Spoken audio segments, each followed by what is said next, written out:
Welcome to Road of Echoes. Tonight, we have a bonus episode, Part 4 of Shawnee Forest Whispers, Voices from the Deep Woods. Across Adams County and Scioto County, the hills hold stories that were never written down, never carved into stone, and never taught in the schoolhouses that once stood along Brush Creek and Blue Creek and Needmore. Stories that lived quietly, passed from one voice to another, held in the memory of the land long after the people who first told them were gone. In this bonus episode, we step into one of those stories, an unexplained, undocumented, and unforgettable account from the early 1800s. A story of a headless ghost said to appear at dusk along a lonely stretch of Stony Creek in Adams County. A story the land never let go of. Let's begin. Some stories in these hills were never meant to be large. They were never written in newspapers, never carved into stone, never taught in the schoolhouses that once stood along Brush Creek and Blue Creek and Needmore. They lived quietly, passed from one voice to another, held in the memory of a place long after the people who first told them were gone. In 1825, a decapitated body was found near Stony Creek in Adams County. The murder was never solved. The head was never found, and the people who lived in the hollow carried the weight of that violence without answers. In the autumn of 1825, a body was discovered near Stony Creek. What was immediately clear, and what made the incident unforgettable, was that the body was missing its head. No surviving account describes additional injuries. No record mentions broken bones, signs of hanging, rope marks, or animal predation, and no source describes how the head was removed. No blade, no cut, no method. The only documented detail is the absence of the head. The body lay near the creek, close to a solitary oak tree at the edge of a field.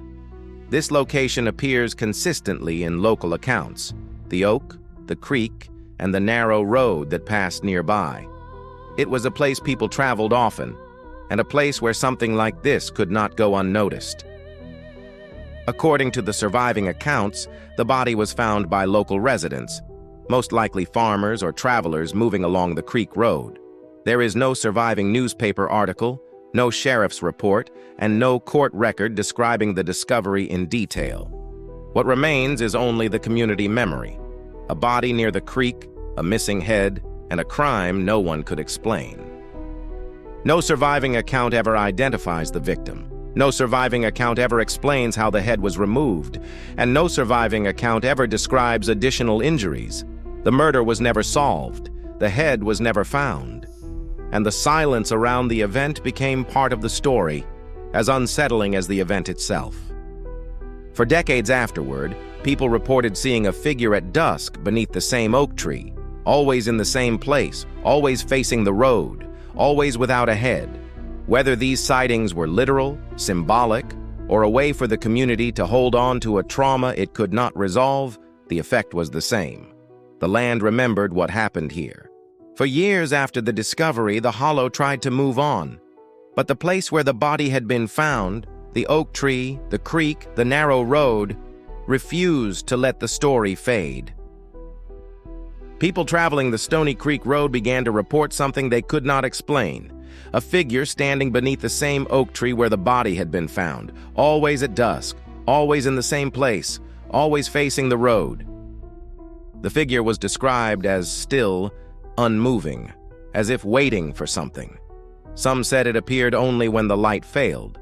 Others said it stood there even when no one else was around, visible only to those who happened to look at the right moment. And every account, no matter who told it, carried the same detail: the figure had no head.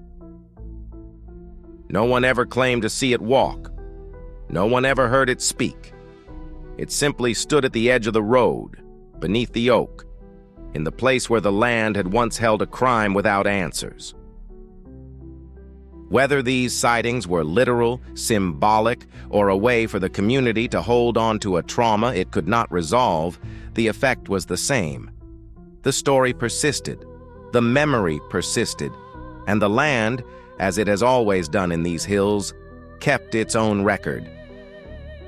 In time, the figure became part of the hollow's identity, a reminder of what had happened here and of what had never been explained. Places like Stony Creek carry more than water and wind.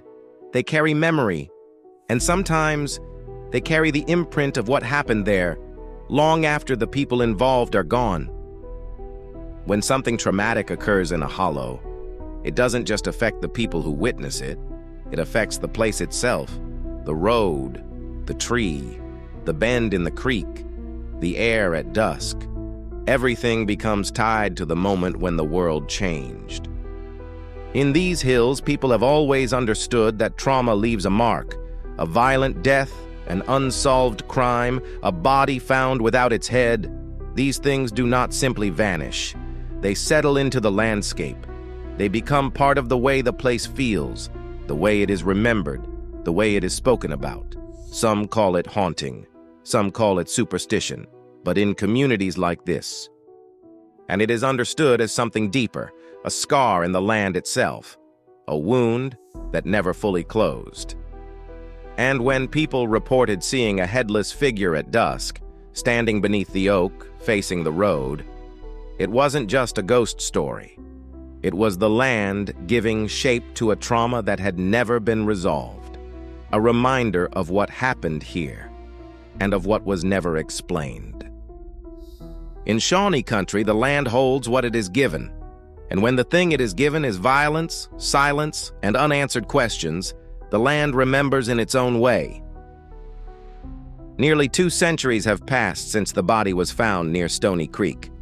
The oak tree is older now. The road is quieter. The creek has shifted its course by inches and seasons. But the place still carries something, a feeling, a weight, like a bruise beneath the surface. People who walk this stretch of road today describe it the same way. Different, not dangerous, not haunted in the theatrical sense, just marked, as if the land remembers what happened here, even if the details have faded from human memory. Trauma doesn't always leave scars you can see. Sometimes it settles into the environment, into the soil, the trees, the way the air feels when the light begins to fail. A bruise in the land, not visible but unmistakable. The oak still stands where the body was found. The creek still runs past the place where the head was never recovered. And the road still curves through the hollow where people once saw a figure at dusk, standing without a head, facing the travelers who passed by. Whether the figure was real or imagined, literal or symbolic, the land absorbed the story. It held the trauma. And even now, the environment carries the echo of what happened. A faint reminder that some places never fully heal from the things they witness. In Shawnee country, the land keeps its own memory. And here, along Stony Creek, that memory still feels close to the surface. Today, the oak still stands. The creek still moves over stone, and the hollow is quiet, quieter than it was 2 centuries ago. But places like this never fully forget what they've witnessed. The story of the headless figure of Stony Creek isn't just a ghost tale. It's a reminder that the land carries its own memory. That trauma leaves a bruise. Not always visible, but always present. And that some places hold on to the echoes of what happened there, long after the rest of the world has moved on. In Shawnee country, the land keeps what it is given. And here, along Stony Creek, that memory still feels close to the surface. Thank you for watching Road of Echoes. We hope you enjoyed this bonus episode, Part 4 of Shawnee Forest Whispers, Voices from the Deep Woods. Your support means everything, and we're grateful to share these stories with you.